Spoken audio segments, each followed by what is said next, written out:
Okay, so that should work for you. Okay, it says recording. Okay, great. And welcome to Nothing But That Sports Talk. I'm Rafique Louison, alongside a special guest of Women's Talk Who's podcast. Why don't you tell us a little bit about your name and what you do?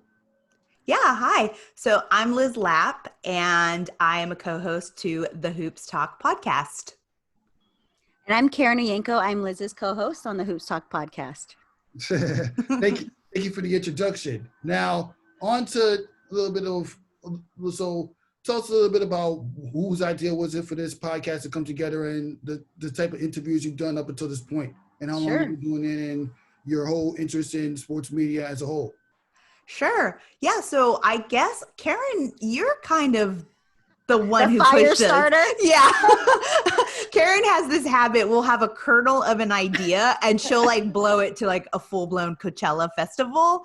So why don't I let you take this one, Karen? Sure. No, Liz and I used to work together. Liz was my boss, and we worked at Yahoo, and we worked on a lot of Yahoo sports campaigns. So I think it was basketball season was coming. We were working on some fantasy basketball campaigns, and a lot of times our one-on-ones just turned into a whole petty and sweaty shit talking about what's going on in the NBA and the players. And so we were just kind of tired of the work that we were doing for other people. And I think Liz and I knew we're both creative. We're both smart, funny.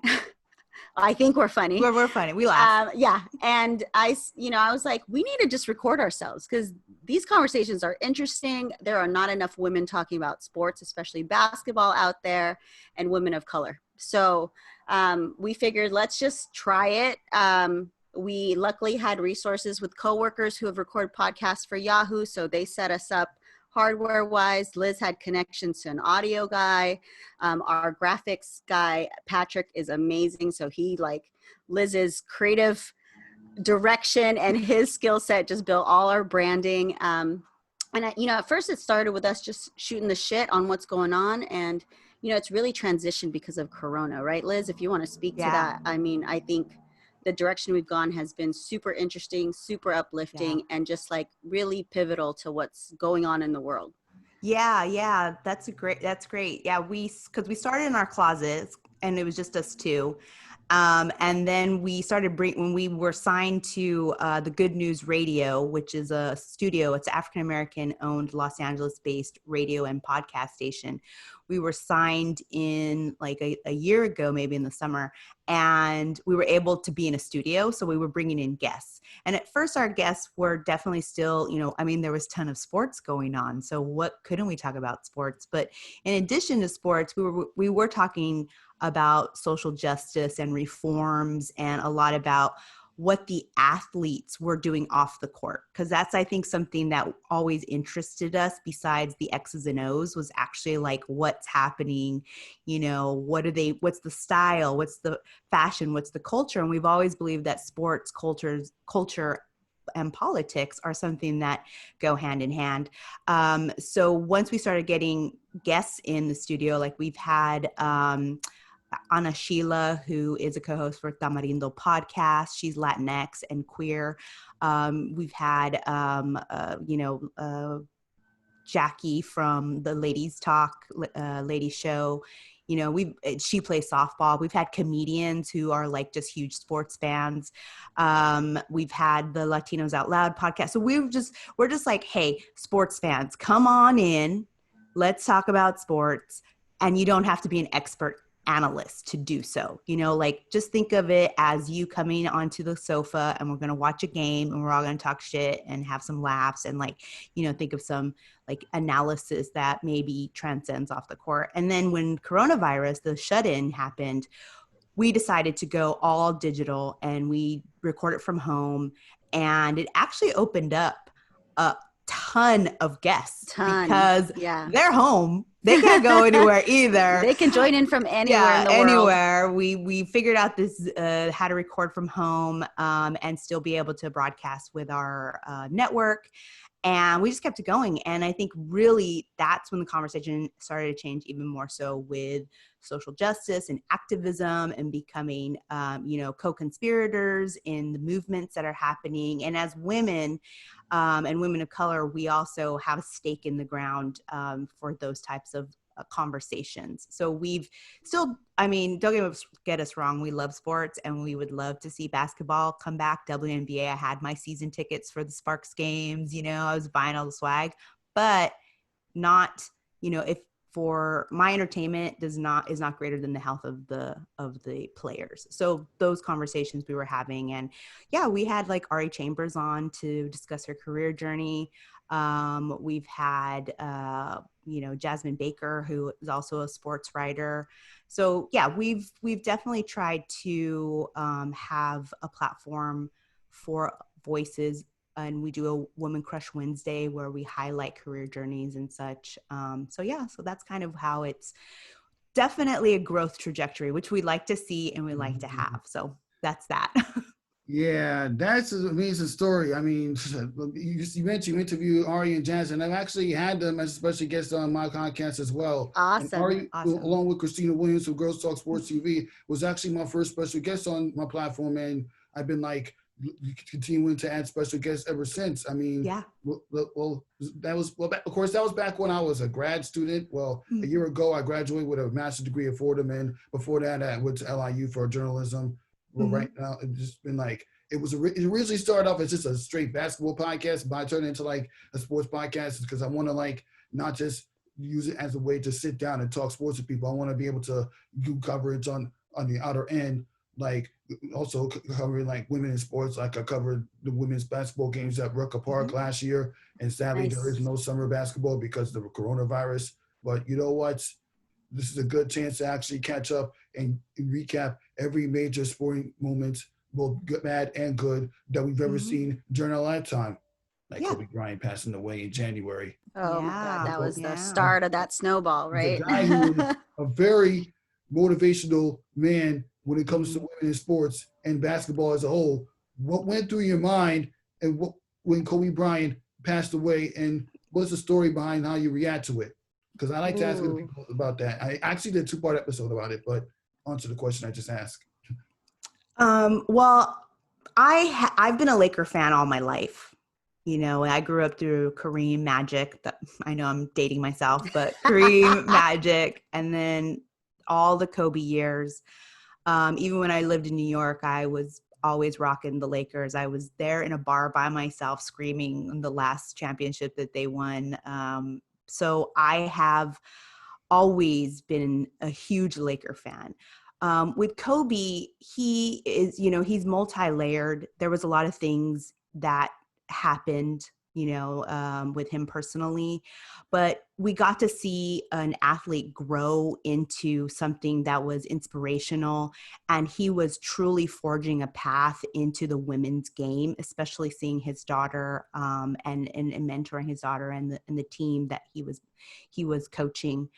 And him having daughters, and, you know, just like it was wonderful to see a man in, you know, such a high level performer have that trajectory in his life, because we're all messy and we're all complicated. So I get that.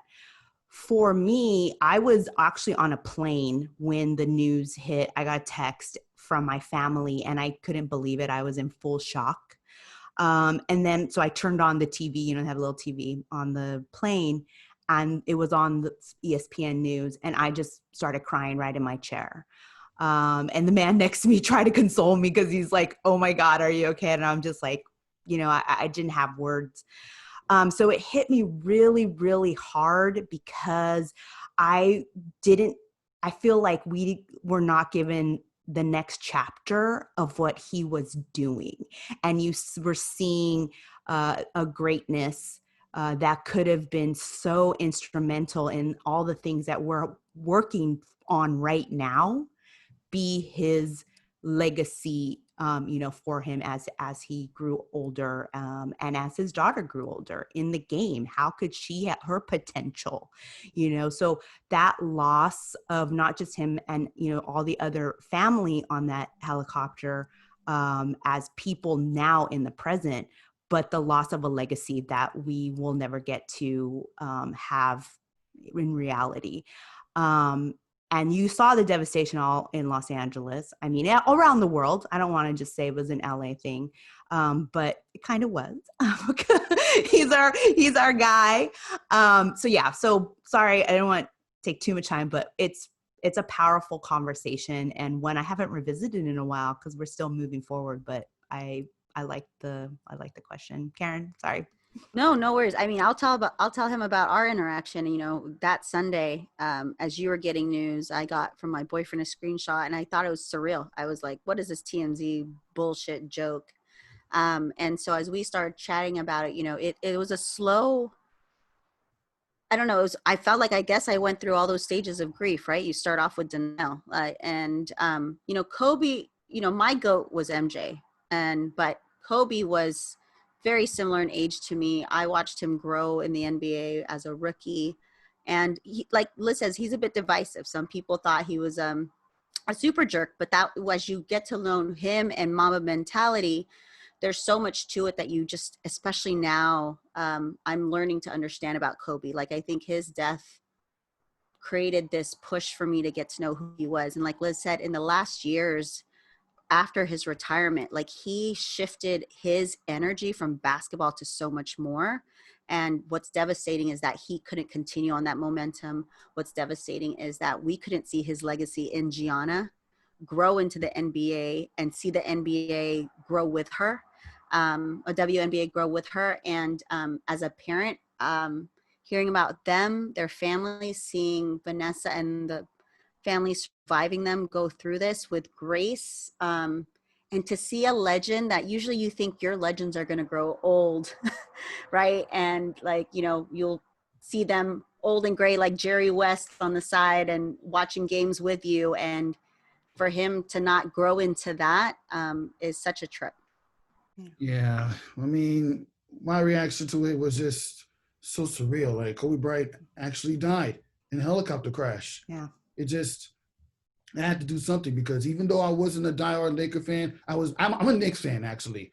But I also used to Brooklyn Nets as well. So is my husband, so I know your pain. You know what? As somebody that's been watching Kobe Bryant, telling the Knicks to sit down in that 61-point game at MSG. Yep.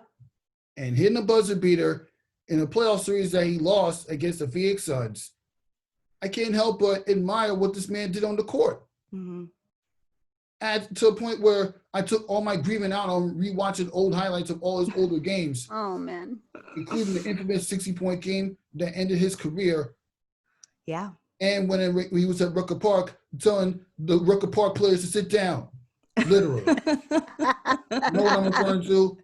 Put it on his head, bounced up his butt, got it back, reversed it in. He was a great one. He was a great one to watch. Yeah. And which leads to you, Liz. Yes. What is your favorite Kobe Bryant moments of all time? Well, to tell you the truth, the 61, the in MSG, I was there for that.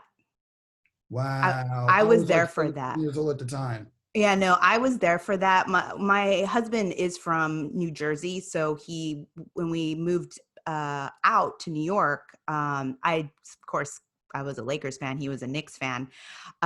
So we would go to games, and I was there for that one, and it was insane. Like, I'm not someone that goes into another stadium I wear my gear, but I'm respectful. You know, I'm not like blowing myself up, and especially because Lakers, you know, they tend to be, as much as they're adored worldwide, they're probably hated as much worldwide. So I try to be respectful.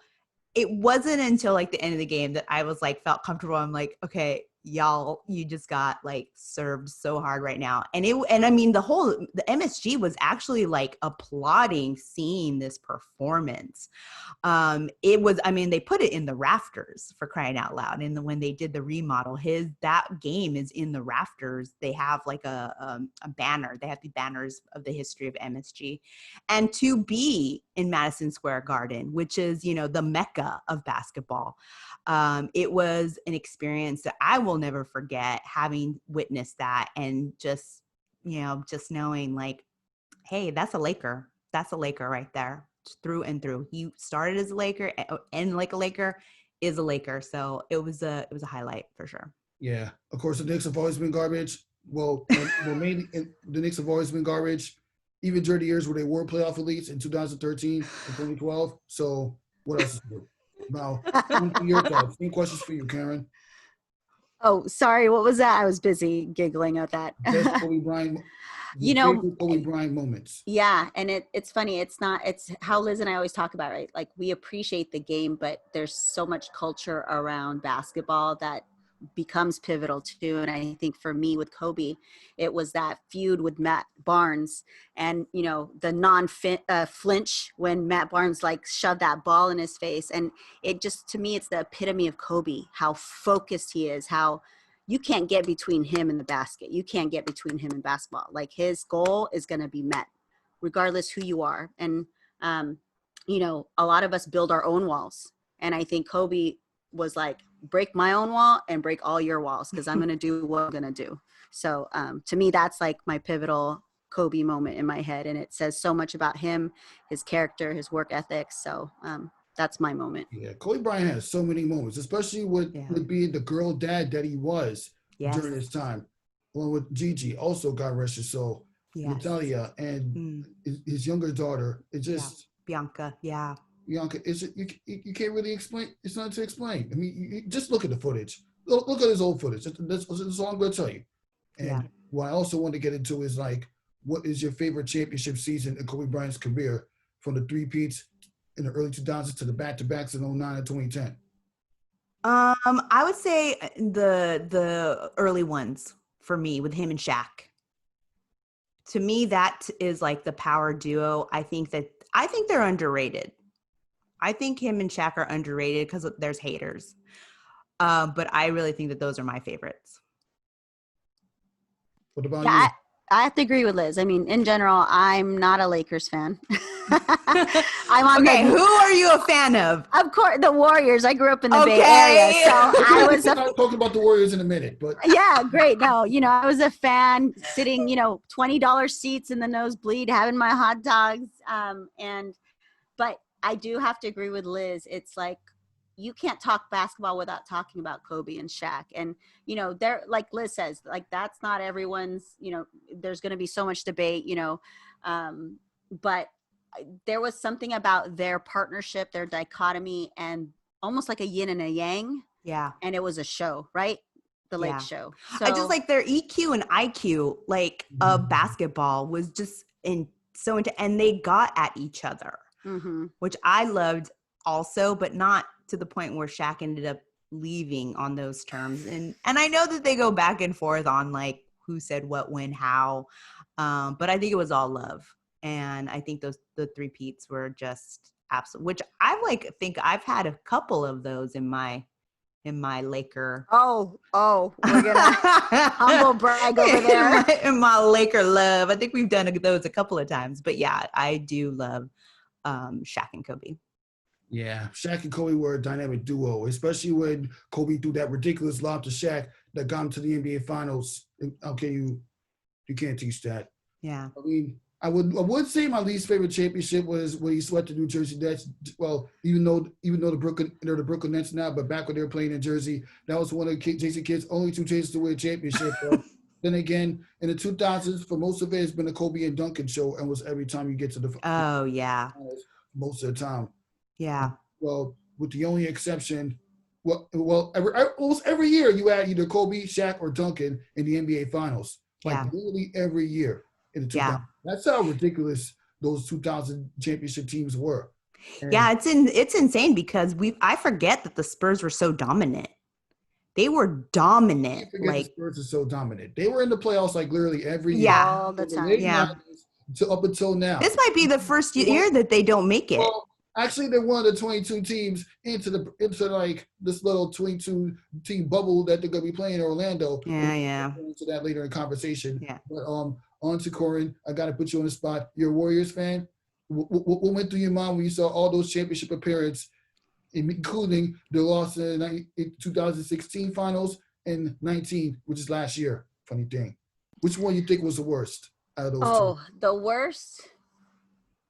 It's got to be 2019. I mean, you still have sort of a strong season. and you've got KD, and you're just like, why? You know what I mean? Like, it makes sense for that 2016 loss because, we had LeBron. We had a formidable champion who's a veteran who knows how to stay cool in a championship round. And, it's one of those missteps, right? And there's a lot around that too. Like, let's not talk about that 3-1 lead that was blown. But, when you've been on a run and then it just ends, and then so many people get injured and traded, and this team is so new. And I think what's more surreal was this past season. It was, you could talk about the Warriors starting lineup and people were like, who? And that's where it was just like really kind of crazy as a fan, but it reminded you of the past. We had so many close, before Steph came on, we were getting there. We were building the team. We were still, kind of in that beginning seed stage of like really looking at the franchise, looking at the team, looking at the bench, looking at the coaches, and kind of making the changes needed to be the champions that we were in that last run. And it's just interesting, all the conversations going on during this last season, even though it was short. Like, what really hurt me was Steph came back and like played one game and then Corona hit, and it was like this season was such a loss, and not much to say.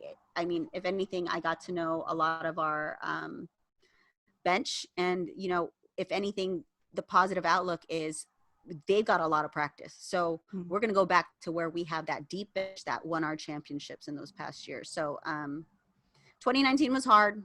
You did not expect Toronto if you asked in the beginning of the season. And then Corona hits and you're like, what the fuck is the world coming to? Yeah, but keep in mind, there's a big difference between losing to a team that's redeemed themselves from when you defeated them in the previous season. And yes. a team that's literally new to the NBA Finals, but you had Kawhi Leonard. Yeah. They landed LeBron's potential 3-peat chances. They were going to end Kevin Durant's 3-peat chances as well. But you can't argue with the fact the Warriors still had a good record in the NBA Finals. Mm-hmm. Stephen Curry tied LeBron James for championship rings. People want to talk about the comparison of LeBron and Michael Jordan, but nobody talk about Stephen Curry having a chance to pass Michael Jordan. It's we talk about Kevin Durant having back-to-back with basically game threes in both finals hitting clutch shots. Basically, shutting out any chances that LeBron have a pass to Michael Jordan. And not to mention, just be glad that you managed to ruin LeBron James' chances a lot worse than the San Antonio Spurs and the Dallas Mavericks day when he was in a Heat uniform. Fair. And don't forget the We Believe team in 07. Oh, yes. Yeah. I think that was the start of like Carol Lakel to sit down. It was just beautiful to see those signs everywhere in the city, to see people proud of being Warriors fans. Like, when you live you have a team that's like a legacy and a champion, everyone's wearing the gear. In the Philippines, basketball's huge and everyone's a Lakers fan over there. But as the We Believe era came, you started to see that, like, all of that hard work. Even when we had Run TMC, we had like some of the greatest players, but you just weren't seeing championships, and you were starting to see a shift in like the whole organization, and it really gave you hope. You really started to believe like, oh my God, we could actually make it. And that was a good thing. And you, out of the woodworks, you started seeing all the signs everywhere in people's windows and on their cars. And it was such a surreal feeling. I actually had one of my best seats during that time period. I was working for an agency and we were fourth row on the floor, and I could see Biedron's sweat beads, and it was a fun time. So that's such a pivotal moment too in Warriors history for me. A lot of good times. Seats were still cheap, so I could go often. I got to go see the playoffs Mother's Day against either the Spurs or the Mavs, I forget, lower level again. But I mean, what sucked about 2015 and on was like, I couldn't afford to go at all. Like, it was $300 or more nosebleeds. It got so insane with not just the championship, but like the tech industry, because even here, as you know, in the Bay, it's like rents are astronomically high. And that just kind of shifted into the seats, and it shifted into sort of our fan base, because the Warriors, we were known for whiting out the arena with all same colored shirts, and that kind of followed suit for other folks. We called it Roracle for a reason, and these last few seasons, because it got so expensive, it became such a different fan base. And so that was another thing. I think for me, I'm all about the six man. I think that's also what shifted the organization a bit. I feel like maybe it got a bit greedy, and 2019 was a humbling experience for us.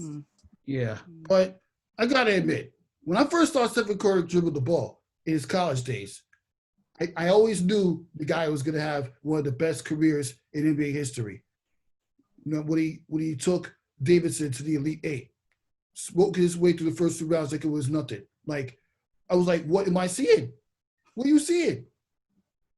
But did you think he would shift the game the way he did, taking it away from the big man, the ISO, into, small ball perimeter shooting? Did you see that kind of pivotal change versus just a champion? Exactly. When you're playing the Golden State Warriors, it's basically a 3-point shootout. Every time you step foot in the Oracle Arena court. That's all it is. Stephen Curry was no joke, along with Klay Thompson. It's basically a 3-point shootout with these guys. Yeah. Who's hit the most threes? Yeah. Yeah. So, I mean, that's why I clown on the Warriors. Being a California native, they were always like, ha ha ha, jokes. Talking about what their potential is for when they come back 2021, let's say, or maybe next season, but it's so close to what they're trying to do with this season. So I'm not sure, but I do know you're going to get a healthy Steph. You're going to get a healthy Klay. You're going to have a seasoned young bench. You get rid of Draymond because he's dragging you down and we'll get Giannis. No, that talk. He never coming. No, he's never gonna go. But you get those. You have all the pieces. You have the veterans. You have the new veterans. So you better watch out, because those Warriors was not a blip. That wasn't an experiment. They are well rested. Well rested, mentally ready. They're the dog in the fight. So you just better beware, because right now everyone's like shifting to the Clippers and Laker talk, as a forefront, all that drama that happened over the free agency summer and what have you. But in reality, the Warriors can be another Spurs if they stick to the foundational basketball and how they have pivoted to change the game. But with Zion in the mix too. Oh yeah. Maybe we're seeing the bigs back. I don't know. That's a whole nother, we didn't get to see much of that this last season. Yeah. Although John Morant does have a lot of that. Which is basically what we're going to get into. I mean, I would love to talk Warriors basketball with you a little bit more. But to end the conversation, like, honestly, I think your loss in 2016 was the worst. As much as I was happy the fact that LeBron James pulled off the best season in Cavaliers uniform, you choke in a season where you won 73 games. You surpassed Michael Jordan's win total from 96. So disappointing. Yeah, true. But yeah, what are your thoughts on the NBA season coming back the way it is with the Twins? Terrible. No. In Orlando, the social injustice going on. Yeah. I get why you feel a way about the season coming back because of the George Floyd killing, which is also where we're going to get to later in the conversation. Mm-hmm. But what are your thoughts? We've always said it shouldn't come back. Like there's a certain cutoff point where we were just like, it shouldn't come back. Yes, there's a lot of social justice, the Black Lives Matter movement that a lot of players have, especially in NBA. WNBA has always been a league of social justice. By the sheer fact that they exist is social justice. Their resistance. But NBA, the players there. The conversation would start with Kyrie. He was leading that conversation. And you're seeing more people say like, hey, you know what? We're in this place where the movement is more important than basketball and we don't want to have to shift focus. So even with that, which we agree with, because we think that in this shortened season, the NBA could take time to actually try to focus on those issues that are very important, and looking at leadership and how they can be more of, anti-racist, and how they can be better co-conspirators in the league with the owners, with ownership. But beyond that, the sheer fact that you could get sick and you could die, or you could not get sick and get someone else sick. I mean, we're already seeing that most of the leagues that have come back, especially like college football, their cases are coming out positive more and more daily. Yeah. Okay. Yeah. So, this virus is still so new, still so unknown. We're racing for a cure, and we haven't really identified the full force of what this virus is and what they can do. And then you have people who don't want to wear masks and don't want to do the protocols because for whatever reason, it's insane to me. It's insane to us. But, we don't think that our entertainment should be something that we garner if it's going to injure players, because you have to love the athletes on and off the court. And we had a guest just last week, Antonio Williams, who said, you expect players to be superhuman, superheroes on the court, but subhuman when they leave the court. And so I think he really expressed a lot of how we can see how that is true, because we're not, wanting the game. We want sports to be back. Don't get us wrong. We love basketball. We want to be back, but not if that means that people are going to get health risk and risk health of their family and their community and the other players. And that's one. And then you add the social justice piece to it. But yeah. Yeah. No, yeah, I agree with Liz. I mean, we talked about in our last episode with our guest, Antonio Williams. And I think too, it's the fact, like, you're seeing it. Like last night I saw Kuz tweet out about that ring that's supposed to tell you. And he was like, this looks like a tracking device. And the fact that players are responding to NBA news and updates about the season on Twitter versus in a boardroom as athletes who are part of this game and pivotal to this game, you're just seeing how even the NBA leaders and execs only want our NBA players to shut up and dribble. You know what I mean? They don't even get a say in their workplace. And I think it's just we're seeing more systemic, to me, racism play out even in sports beyond like the police and the prison industrial complex and society. You're seeing it too. These players are like elite. They're known. They've got a reach and an impact beyond regular day-to-day people. And yet they're still being treated as entertainers. And to me, it's, like Liz says, it's a health safety thing, but it's also a respect thing at the end of the day. Yeah. Yeah. I mean, look at the example. Renee Montgomery from the Atlanta Dream, two-time NBA Finals runner-up. Of course, he got swept to the Minnesota Lynx in both seasons. She decided to sit out the season in order to show that she cares about social injustice. Let's just say. She had an event where she's speaking out, giving back to the community in Atlanta, showcasing why she cares about the whole Black Lives Matter movement that's been going on since like forever. Like when I mean forever, we're going back to Eric Garner's killing in the summer of 2000. Right. Yep. All the way to just a couple weeks ago, you had Rayshon Brooks getting murdered. You had George Floyd, who was a longtime friend of former Golden State Warrior Stephen Jackson, beat down to the ground. Basically a replication of what Eric Garner had to go through when he was on the ground. It's just so devastating. I mean, I know this is really a sports podcast, but you know what? We have to talk about these kind of issues because it's our society, not just the sports, but it's important. Yes. Yeah. Well, enough people didn't talk about the fact that, I mean, a lot of people want to talk about these black males getting killed, but you never talk about why they had in that predicament in the first place. Yeah. Police don't just go after black males for no reason. I mean, I'm not trying to sound like they deserve it, but when we get to the Rayshon Brooks killing, there was mad looting and burning down the Wendy's. And then before that, with George Floyd, you had the police office getting burned down. That just shows a message that Black Lives Matter Yeah. Is. I mean, and we're not, I mean, there's also Breonna Taylor. Yeah, There's Breonna also Taylor. Trans Lives Matter. You know, there's Sandra just Bland. like, Yep. there's so many, and we're learning more, and then we're not, you know, it's like, oh yeah, and then this also this and this. It's just, even with the light of day of this coming out, you're still getting Black and women murdered by the system, by Yep. the police. You're still getting them daily. Yeah. You know, they had the hanging of Robert Fuller in Palmdale, and right away they're like, oh, suicide. No. Like, okay. Yeah, you're you know really going to do what? that in a tree in a park? So they decided how he died within a day. But the fact that they put that in the murder, the man who was murdered at the shot in the back, his cops, because they decided to put him in jail the next day. Oh, that's too soon.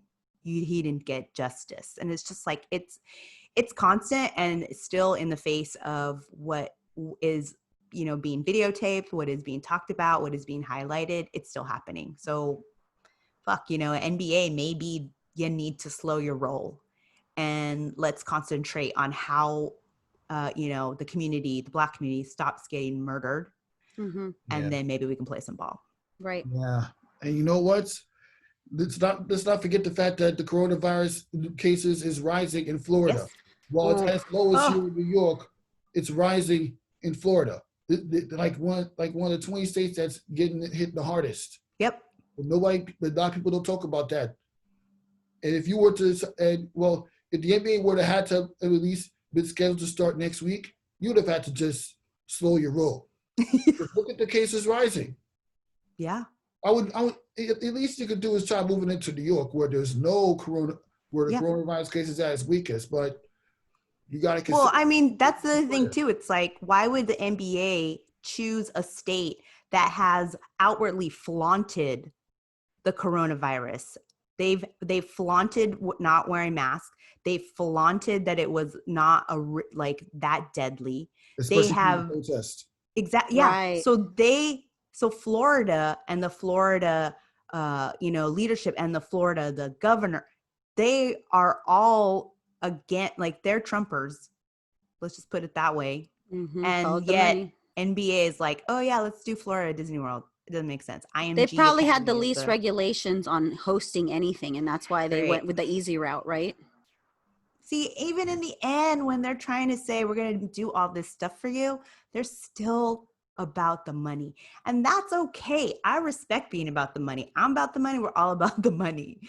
But you are going to have to understand, when people decide not to play, when people decide that, you know, look back on history and what you did, then that's your legacy. That's all I'm saying. Exactly. Like, look, we just made June 19th a holiday for the and the schools. School year is already done by June 19th if you're a public. Exactly.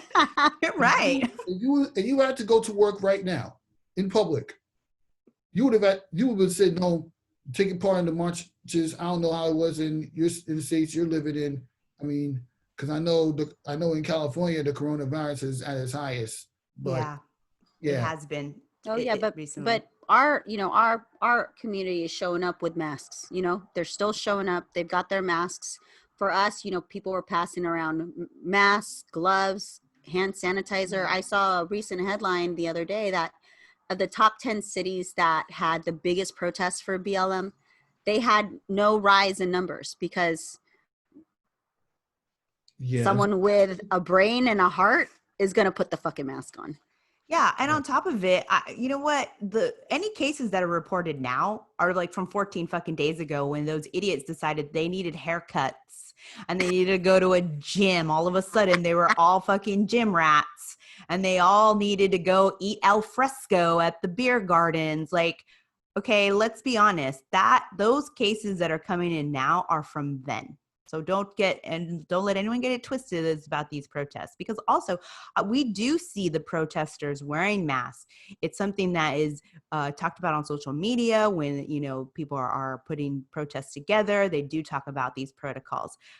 For the most part, if you have people that are following those protocols, I think you're helping reduce the spread, but it doesn't mean that you have to continue to protest daily, and you know what, if you don't die from the COVID, you're going to die from systemic racism. So you know what, you got to at least fight, show up. And to quickly add to that, the revolution won't be televised. We had so many small communities here doing drive-by protests to stay safe. Like, they're not showing that on the news, that families are participating, having car parades with signs on their cars in certain small micro neighborhoods to keep the conversation going, to keep the fight going, but doing it in a much more safer way and engaging the entire community. That's something the media don't want to cover. And again, that's why it's so important, Rafique, for us, for you, especially studying journalism, that we have more people of color in media. And because then we will highlight those underdogs. We will highlight those smaller ones instead of the sensational money-making clickbait news that is going to be controversial and even detrimental. Yeah, agreed. Yeah. But this has been a good conversation talking about. Love it. Yeah. Get me you up got this our morning. blood pumping I know, I didn't need coffee. One of those things that's been hitting my head week after week, especially with the George Floyd murder. Yeah. When you're looking at that video, what went through your mind? Horror, absolute horror and disgust. Like, we watched a man be murdered on screen. And when you see the face of that monster who killed him, it is the face of pure evil. And we knew we had to do some, I am so grateful to you and all the young people who are really continuing to make us go forward. It's true. It's true. You guys are doing it. We are proud. We want to support you. We want to be out there with you if we can. You guys are just doing the best work. And it saddens me to think that video had to be made public for all of us to say, no, this is not, we cannot no longer do it. It's embarrassing. But you know what? We will continue, and you're doing a great job. And whatever we can do to support, that's what's important. But yeah, to me, that George Floyd was our modern day Emmett Till, right? Emmett Till's mom decided to have that open casket, and that really spurred the civil rights movement back then. And I think this is that second wave. And what sucks is it didn't really change, right? You've seen it, slavery was abolished how long ago, but yet Juneteenth celebrated the last slaves finally actually being free and adhering to that order. And then you just see modern day slavery being shifted into the prison system, right? We can't lose this free labor. So let's create a system where we target Black and brown people to then work for free, because in the 13th Amendment, we've added this little caveat that yes, no slavery, but if you bad and we're going to tell you you're bad, you're going to be stuck in the system and work for free and continue to fuel this. And, it's as an ally, as a friend to the Black community, I hear the stories, I listen, but lately, I think what's happening to this world is we were all sitting around because of COVID, and maybe that's the benefit of this. And we're all eyes wide open, seeing this shit, and it's not fair. And I feel bad. I have that guilt. It's not fair to the Black community having to deal with this every day since they were born. And now people are having those conversations. I have a 9-year-old daughter, and I debated, do I tell her this is such hard stuff? But guess what? A 2-year-old boy who lost his dad to a police officer killing him, or to the prison system, he doesn't get to wait till he's old enough to hear this conversation. And so, we had the talk, she had to know. And, we're a part of this fight with you guys side by side. I tell people all the time, I get so disappointed with people of color who are not Black, but want to talk about all lives matter, what about everybody else? And I'm like, you guys would not have the freedoms to walk the way you walk in this country if it wasn't we didn't have the shoulder, we didn't have the shoulders of our Black brothers and sisters fighting for their rights. And we all need to just stick together in this movement, because guess what? America isn't white. You know, they came here, they Really? salvaged, they pillaged, they created an endangered species in the Native Americans. And you know what? All of us need to just reclaim the country and not allow it to get whited out. Yeah. Yeah. We black males have a right to work anywhere we can work, regardless of the background or how we grew up, Yep. et cetera, et cetera. But on to something Absolutely. positive. With the WNBA season coming back, even though it's not really supposed to, what are you looking forward to the most? Right? Between the Washington Mystics defending their WNBA title to the rise of Sabrina Ionescu after a crazy 4 years in college basketball. Well, I am definitely looking at the New York Libs, and I know a lot of people have feelings about Sabrina because they're like, you know what? I have feelings for Sabrina. I would think you would have good feelings about Sabrina, but I could be wrong. Because you have good ones? Yes, I Okay. do. Okay. I've been telling people this. Sabrina is going to be the Zion Williamson of WNBA. I've been saying that as well. I would say, That's all I'm saying. yeah, I agree. I think that I'm really looking forward to the New York Liberty and what they're building with their young team. I do think, though, that the Washington Mystics are set up to win another championship. That's if, they can get that, because I haven't heard if the rosters are set. You never know. Like Elena Del Don might decide that she wants to sit out for COVID reasons. So we don't really know like yet who. There's still that time to opt out through the protocols that they've set out in the season coming back. But I'm also interested in Satu Sabali. I think that she is just big time phenomenal. She's got so many different things in her arsenal that she's going to bring to the table. And I think, it's funny because, Zion was definitely all, in the spotlight and for his unfortunate injury that he sustained during the Las Vegas G League stuff, the Summer League. And then Ja Morant, we always knew he was there, but really he was creating that conversation around him being on the Pelicans. And so I do see those shades of yeah, everyone's going to talk about Sabrina. I don't want her to get injured. I love her to death. And I think she's amazing for the Liberty, but it's that also kind of takes pressure off of the other rookies coming in. And I think Satu Sabali being a major player, she's great, very much beloved by a lot of analysts as well. I'm looking forward to seeing how that plays out. And I want to see Liz Cambage because I'm a huge fan and I have a crush on her and I love her. So I'm hoping she can come back and play as well. So I'm definitely looking forward to that. Yeah. What about you?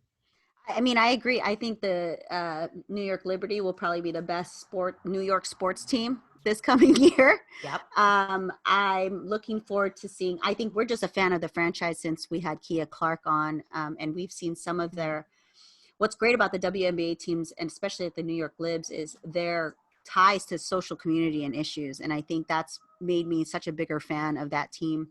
I'm also kind of really, like Liz, Satu Sabali, I'm so excited to see her play. She's one of those all-around players. A lot of women are, right? They can shoot from the perimeter. They can, box out in the paint and really dominate there. And that's what I love seeing about a lot of women, athletes is they're just so well-rounded, and it's such a fundamental, cool game to watch them play.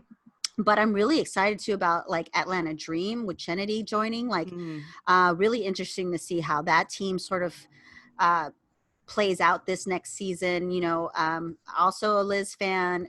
We're a Sparks fan too, but there's some weird changes on the back end that I'm ooh, I don't know. Seriously, I'm they need to fire Fish. Is what they need to do. He didn't do very well for the Knicks either, so you know my pain. So yeah, we'll see. I'm excited. The women have been changing the game, especially in college basketball, and they were really highlighting themselves above the men's team, and so it'll be really exciting how that transitions in the WNBA with this new draft class. Yeah, and you know what? This would have been a good year for me to actually cover some WNBA games, but they're doing it on Florida where the virus is high. So whatever. No thanks. Keep it. I'm looking forward to watching the WNBA. I'm not gonna lie, because I want to see Sabrina Ionescu live up to the hype and possibly lead the Liberty to a championship. That would be great. And on to the NBA. What are your expectations for the Los Angeles Lakers when the season comes They out? will win a championship. Exactly. Of course, they're going to win. Period. All right, that's my analysis. LeBron James. I called me and my whole family had a celebration when we got LeBron. I was happy. I'm like, I don't care about if he's old. He is definitely a legend in the making if he hasn't become one. And yeah, I'm happy. And I think the Lakers will win. Mean, he may not have had an 81-point game like Kobe Bryant, rest in peace, Right. or 100-point game like Will Chamberlain, again, rest in peace. But you know what? LeBron is one of the greatest players. He's the GOAT right now. Mm-hmm. Can't sleep on this man. 8 straight years in the finals. Come on, man. It has to count for something. Yeah. Agreed. And yeah, we come to an end of this episode of Nothing But That Sports Talk. Thank you, ladies, for coming on. No, thank you. Thank you. Basketball and social justice and why we feel mixed about sports coming back. And thank you guys for tuning in. Get your head in the game.